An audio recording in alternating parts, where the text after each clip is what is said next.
Good evening, London. Allow me first to apologize for this emergency channel. I do, like many of you, appreciate the comforts of the everyday routine, the security of the familiar, the tranquility of repetition.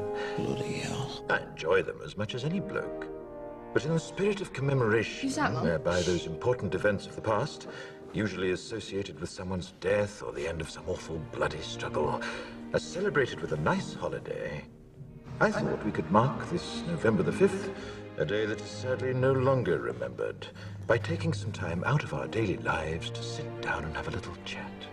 There are, of course, those who do not want us to speak. Let me think, just let me I think. suspect even now, orders are being shouted into telephones, and men with guns will soon be on their way. It's Chancellor Sutler.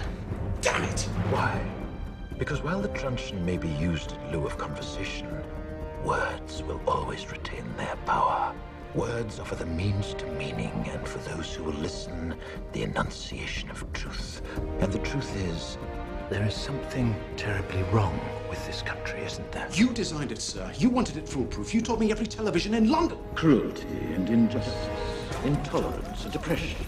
And where once you had the freedom to object, to think and speak as you saw fit, you now have censors and systems of surveillance coercing your conformity and soliciting Cameras. your submission. We need cameras. How did this happen?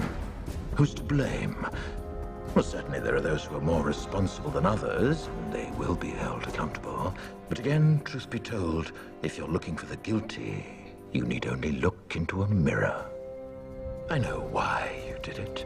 I know you were afraid. Who wouldn't be? War, terror, disease. There were a myriad of problems which conspired to corrupt your reason and rob you of your common sense. Fear got the best of you, and in your panic you turned to the now High Chancellor Adam Sutler. He promised you order, he promised you peace, and all he demanded in return was your silent, obedient consent. Inspector, you're almost through. Last night, I sought to end that silence. Last night, I destroyed the Old Bailey to remind this country of what it has forgotten. More than 400 years ago, a great citizen wished to embed the 5th of November forever in our memory. His hope was to remind the world that fairness, justice, and freedom are more than words. They are perspectives.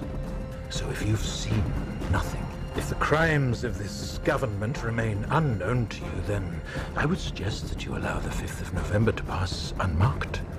But if you see what I see, if you feel as I feel, and if you would seek as I seek, then I ask you to stand beside me 1 year from tonight, outside the gates of Parliament, and together we shall give them a 5th of November that shall never, ever be forgotten.